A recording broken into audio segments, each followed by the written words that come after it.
Samael is a fascinating figure, shrouded in both mystery and ambiguity.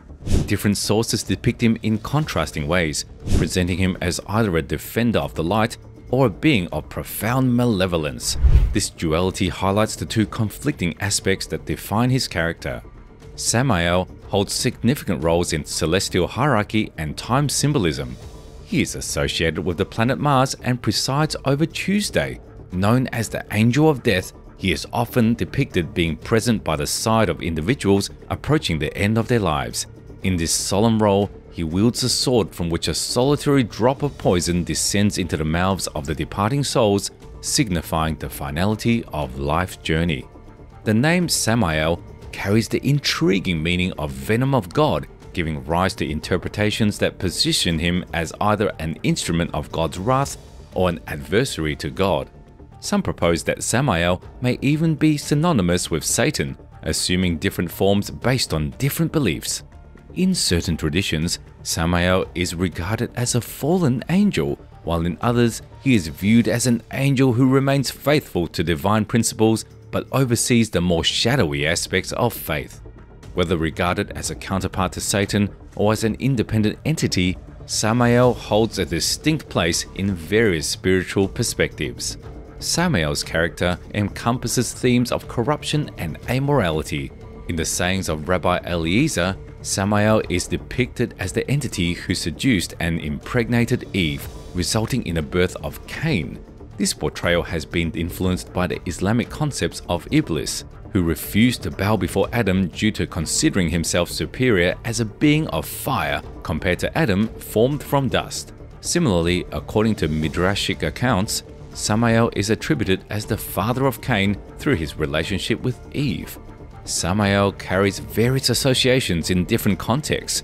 In one depiction, he is referred to as the Angel of Rome, which holds negative implications due to Rome's invasion of Israel.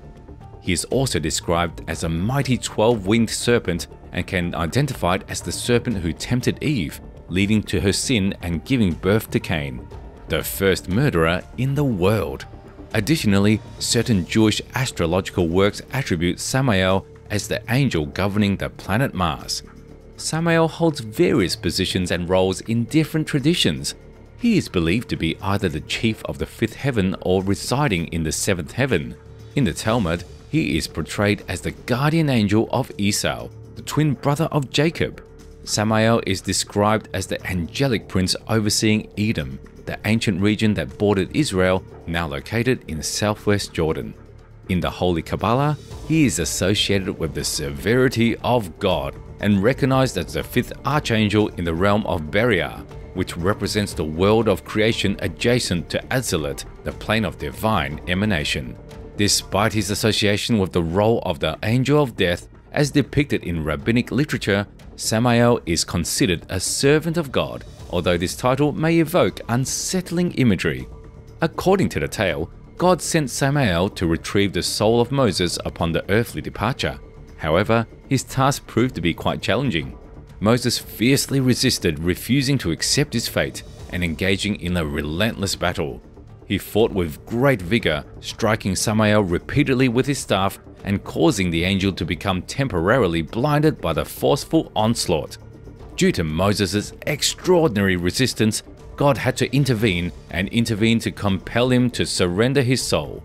In Islamic interpretation, it is Azrael, one of the four archangels in Islam, who confronts and is ultimately repelled by Moses. In accounts depicting Samael as the harvester of souls, he is often portrayed standing by the head of each dying individual, brandishing a drawn sword. At the tip of the blade, a solitary drop of poison glistens before descending into the mouths of the soon-to-be departed, sealing their fate. It is believed that the haunting expression of terror sometimes seen on the faces of deceased are attributed to a moment when Samael becomes visible to individuals just before the final separation of the soul from the body, instilling a sense of fear in their hearts as the threshold of death. The way Samael carries out his task aligns with the etymology of his name, Sam, meaning poison, or venom, justifying the connection of the name Samael to venom. According to various accounts, Samael is associated with 4 angels of prostitution: Nama, Isheth Zenonim, Agrat Bat Malat, and Lilith. Rabbi Hia describes Nama as a powerful seductress, not only captivating men, but also spirits and demons. It is believed that Nama, along with Lilith, played a malevolent role in afflicting children with epilepsy. Isheth Zenonim is depicted as a princess of the Qliphoth, representing the impure and malignant aspects of existence. Agrat Bat Malat is referred to as the dancing roof demon. Lilith, often associated with Samael, is described as an airbound entity, accompanied by a formidable entourage of 18 groups of destructive demons. She is infamous for her harmful influence on infants, her seductive nature towards men, her role as the mother of demons, and her position as Adam's first wife. In rabbinic texts, Samael is portrayed as the foremost among the Satans, serving as an accuser or adversary. In the book of Enoch 2, he is depicted as a magician and the ruler of demons. One account refers to him as the greatest serpent with 12 wings, whose fall led to the descent of 1/3 of the stars in the celestial realm.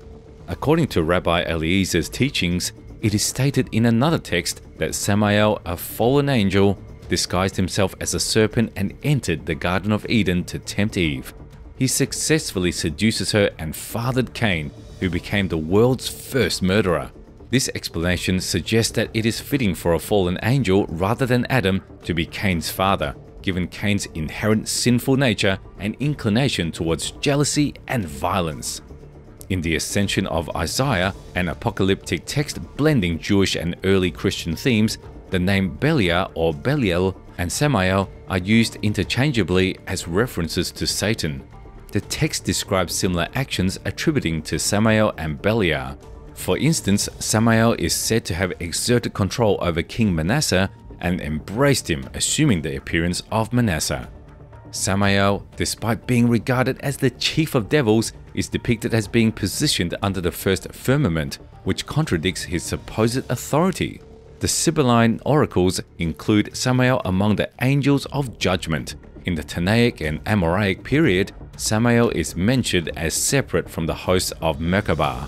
Within Jewish traditions, various Gnostic works associate Samael with the blind god and identified as Yalda Baalf, who held significance in Gnostic beliefs as a leader of one of the forces of evil. This tradition seems to have been passed down through the Ophites, a Jewish syncretistic sect that worshipped the snake.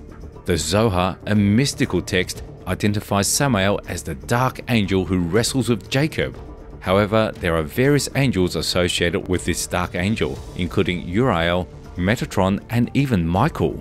Cornelius Agrippa, a scholar with diverse interests in occult writing and theology, draws a comparison between Samael and Typhon in one of his works called 3 Books of Occult Philosophy. Typhon, a powerful monster in Greek mythology, was born to Gaia, personification of the earth, and Tartarus, personification of the great chasm beneath the earth. Some versions of Typhon's story depict him as cutting out Zeus's sinews and holding the king of gods captive in a cave, illustrating his immense strength. The Book of Enoch refers to Samael as the Prince of Accusers, highlighting his role as one of the malevolent entities in the heavenly court who made accusations against Israel. Additionally, it is mentioned that Samael was regarded as the Angel of Rome, believed to have played a part in the establishment of the empire. The association foreshadows the hardships that would befall the Jewish people under Roman rule, including the conquest of Israel, the destruction of the Great Temple of Jerusalem in 70 AD, and the subsequent diaspora, which led to the dispersion of Jewish communities into lands outside of Israel. Within Agadah, a genre of rabbinic literature encompassing narratives, legends, and parables, it is posited that Samael, as a representative of evil, is unable to access the path that leads to the Tree of Life. This concept is primarily understood through symbolic and metaphorical interpretations rather than literal depictions. The Tree of Life holds great significance in Jewish mysticism, symbolizing divine wisdom, spiritual nourishment, and eternal life. It is believed to exist in the heavenly realms and is closely associated with the presence of God. Later, Agada presents specific motives related to Samael, including the following. Samael lacks knowledge of the path leading to the Tree of Life, despite his ability to fly through the air. He possesses a single long hair in his navel, and as long as this hair remains intact, his dominion will persist. However, during the Messianic era, the sound of the shofar will be so powerful that it will cause the hair to bend, resulting in the downfall of Samael as well. In Jewish astrological texts, which later influenced other groups, Samael was believed to be the angel associated with the planet Mars. This notion originated with the Sabrans in Haran, who referred to him as Mara Samia, and it later found its way into medieval Christian astrological and magical literature. Samael is depicted as the angel overseeing Tuesday in works such as Sefer Raziel and Hokmat HaKasdim, among others. In demonological sources, Spanish Kabbalists from the mid-13th century preserved an echo of the ancient etymology, referring to Samael as Sa-Suma, which means blind angel. Samael is commonly portrayed as a fallen angel or a demonic entity who rebels against the divine order. Despite his abilities, including the capacity to fly, Samael is incapable of reaching the elevated spiritual realms and the blessings connected to the Tree of Life. This indicates that despite any earthly powers or dominion he may possess, he is ultimately limited in his access to the profoundest spiritual truths and divine flavors.